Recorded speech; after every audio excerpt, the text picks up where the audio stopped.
listener production.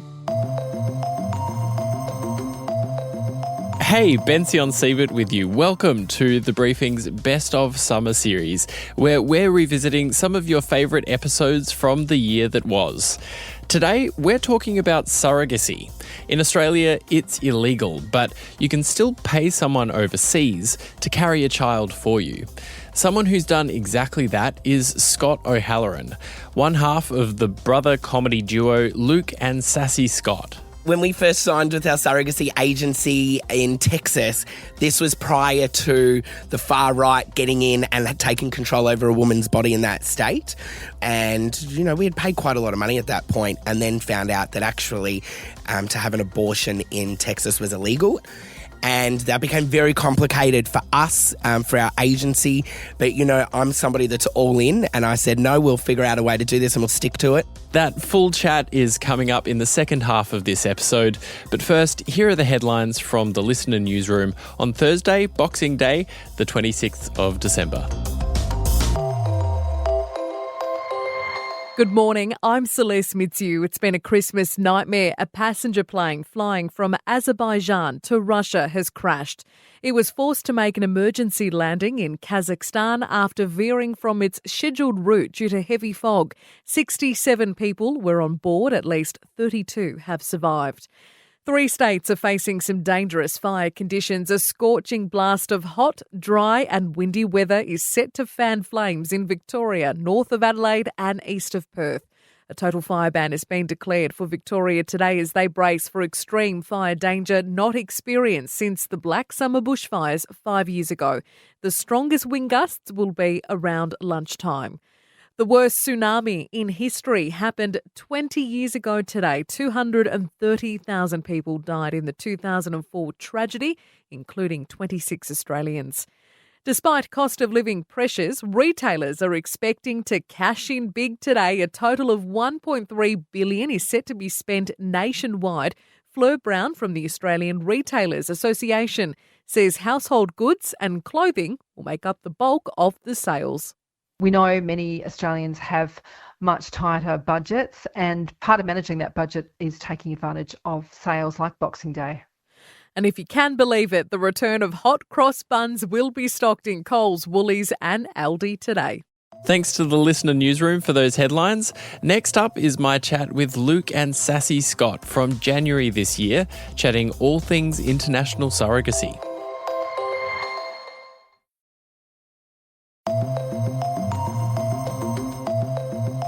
There are many ways in Australia to have a kid if you can't physically procreate one.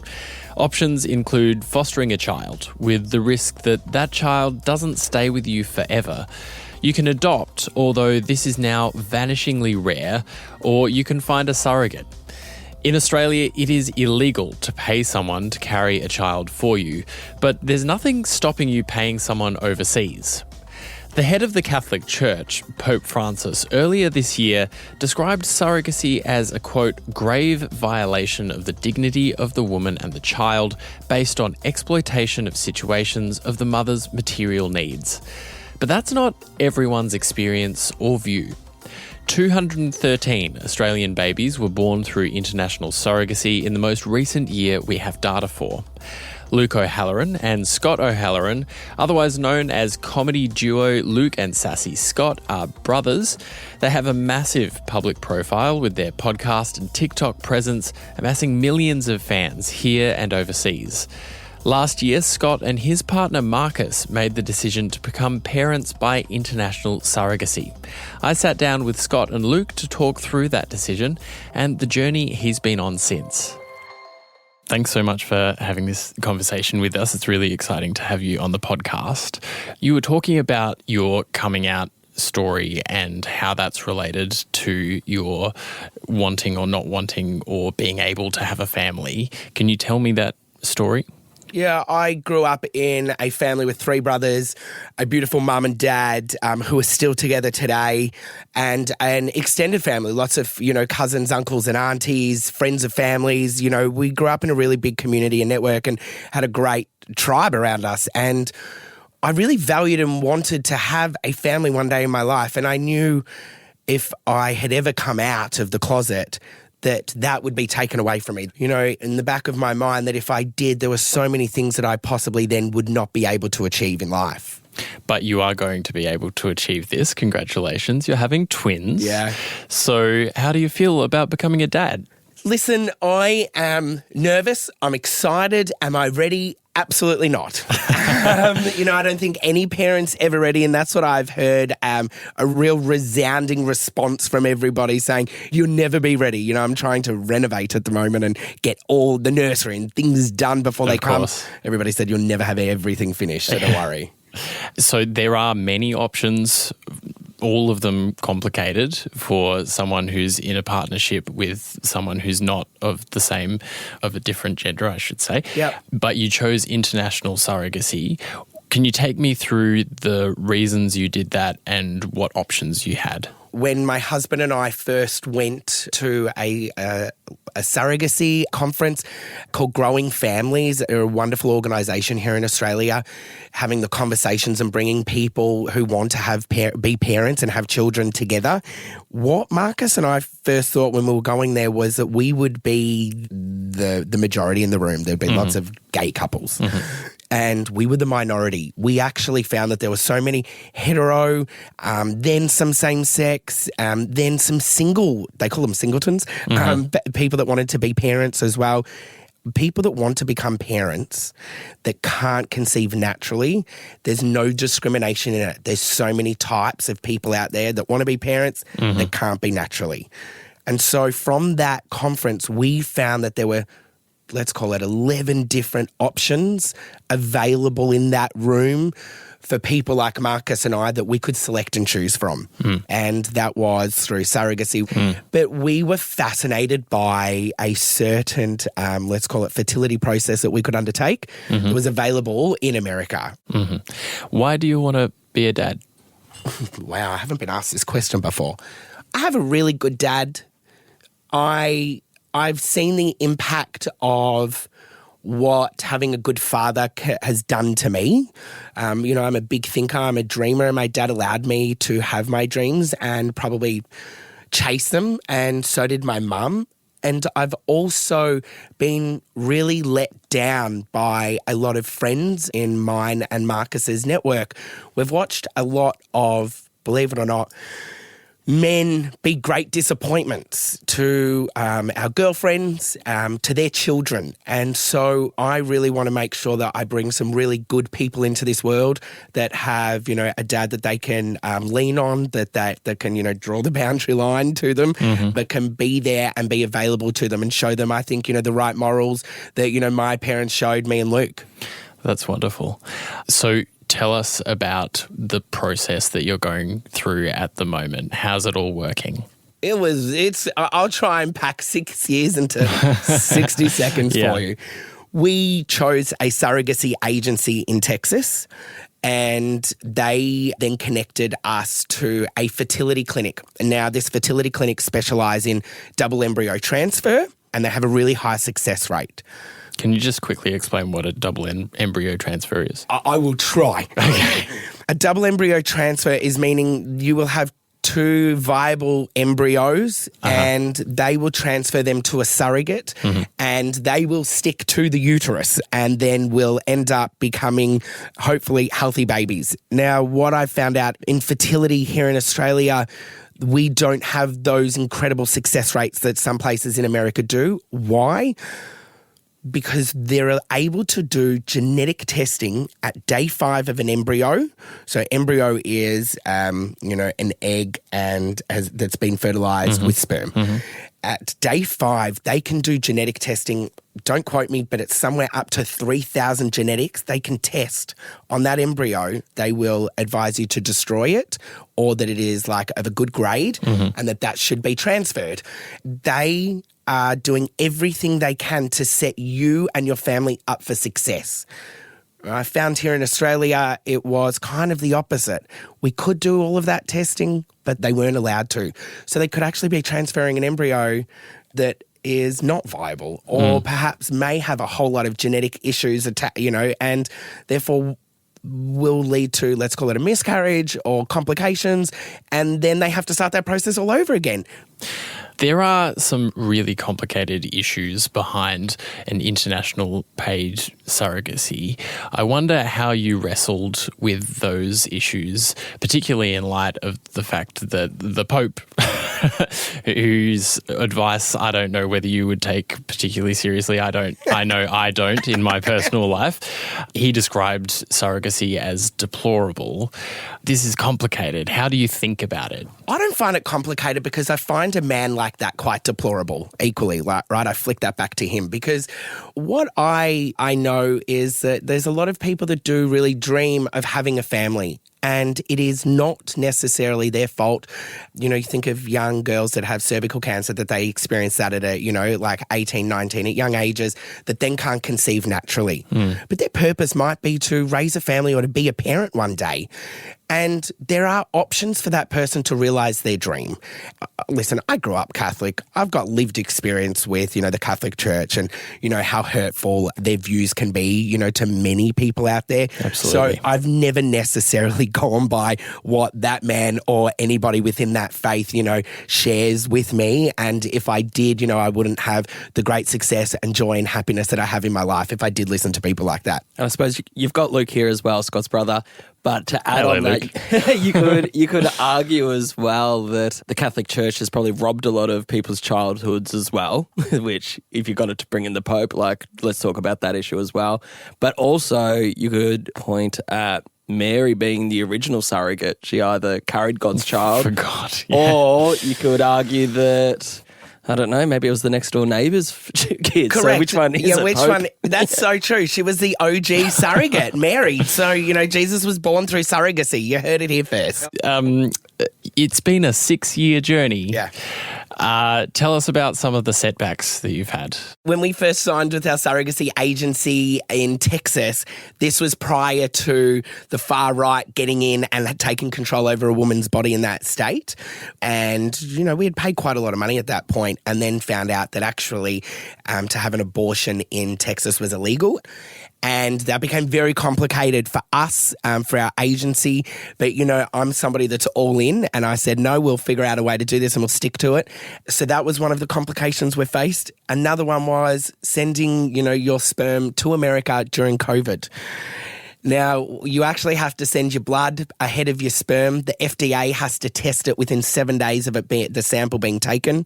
Mm-hmm. We had that turned back 3 times. Why? Because shipping took an extra day. Cargo, stayed in a port longer than what it was supposed to. So each and every single time that happened cost me and my husband $15,000. We were waiting for years to be matched with a surrogate. We got one and then 4 weeks in, that fell through. But everything happens for a reason. We're both professionals at the end of the day, me and my husband, and we just knew to stick to the plan and stay in the process step by step. And now that we're pregnant, I want to make this really clear, right? We got 40 days to go, right? And that 6 years, I can't remember it. Absolutely. So you've got a surrogate and you've got a egg donor. Who are those people? The fascinating thing with egg donor, we went with a database in US, in California, in Beverly Hills, and it's like online dating. It was really important to my husband. Our egg donor was a scholar, somebody who had a higher education, but that wasn't important to me because I never had that. I wanted somebody who had height because I'm short and I wish I was tall, and I wanted to set my future kids up for success, that they could reach things from the top shelf, and never had to ask people. Yeah. And I also wanted personality. Now, this was really rare. We asked once, we found our egg donor who is a volleyballer. They are 6'6" tall. Their brothers are over 7 foot. So ticking those boxes, right? Their heritage is Jamaican, African, Chinese, Puerto Rican. And, we just connected visually, and the way they were on paper was phenomenal, right? Mm-hmm. Outstanding. Mm-hmm. They had scholarships, the works. We then requested if we could talk with her. And that's rare. And we did. We got the opportunity to FaceTime her. She was in her dentist chair and she was like, hey, y'all. And her dentist was sitting behind her and he's like, hey, how you going, guys? And she was so cool. And I got off the call and I said to Marcus, was that weird? And he said, not at all. That's something you would do. That is personality 101. She was cool. And so from that point, we said, she's our egg donor. And our surrogate, though, had to actually choose us. So the surrogate puts their whole life on hold to create your family and to bring your dreams to life. And when we were selected by her, we felt really humbled. She has 2 of her own children. And just recently, you know, due to some complications, Christmas, she was in hospital for the whole of Christmas and then put on bed rest. And she has her own 2 kids and a husband and her own extended family. But she went through all of that to make mine and Marcus's dreams come true. Now, you don't just do that for money. You do that for purpose. And she said something in her birth plan, which is just, you know, makes mine and Marcus's hair stand up every time we read it. She was asked, where do you see, you know, Scott and Marcus during the birth? And she said, the parents will be either side of me, Scott on the right, you know, Marcus on the left. I would never, ever take, you know, that away from any parent to see their children being born, which was, I think, gorgeous and says so much about, again, surrogates as people. They're wonderful. Are you scared? Is this a scary process for you? Because this is someone overseas that you don't have a great deal of access to sort of on a day-to-day basis. Is it a little bit scary at the moment? We have a WhatsApp group chat that's called Modern Family. And she's very available to us in that sense. Am I scared? No, because, you know, you have to put a lot of trust in people around you. We've made some really good decisions in our life. We've connected with the right people through this process. We're contracted and everyone's contracted out their arse. They are binding these things, right? It's unbelievable. We've had to consider it all. In mine and Luke's career lately, we've had to learn to trust people and how to figure out how to have the right people around you. And I think a lot of, you know, what Luke and I have found in that process in entertainment has kind of carried over into this process as well of trusting and checking and ticking your boxes. I'm scared about being a dad. I'm scared about control. I'm a previous executive producer. I was across every detail, you know, in projects. And now I'm going to have babies that won't be able to follow a run sheet or a schedule or a plan. And I'm going to try and follow that. And perhaps they're not going to. That's what scares me.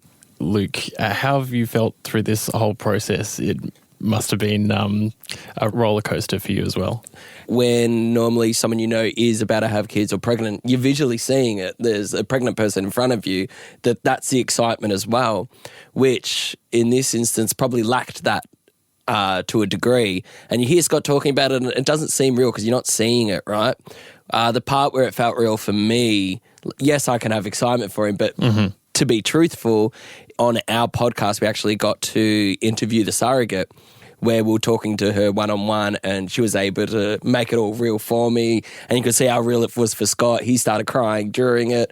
And it was just that visual thing that I feel like that's the one part you lack in this situation. Yeah, that's what hit for me. There's a part in, I think it's episode 3. And this is the Luke and Sassy Scott podcast? That's correct. Yep. We've done 3 baby bonus episodes because I really wanted to unpack the process for people out there that perhaps don't know where to start or what the process looks like. We've done it in 3, I think, 22-minute, episodes.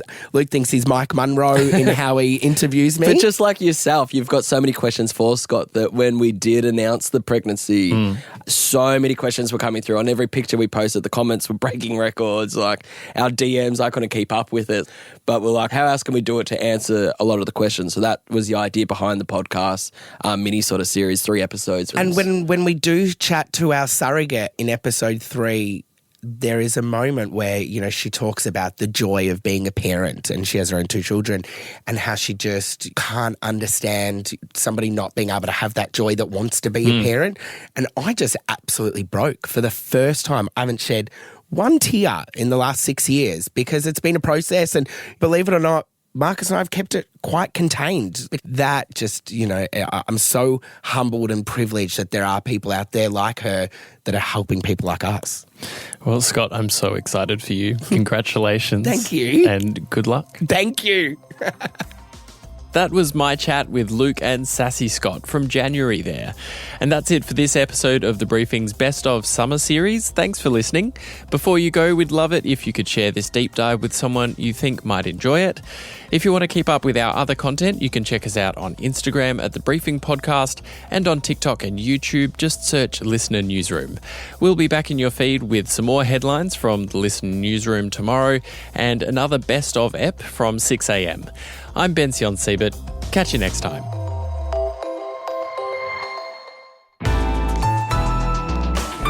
Listener.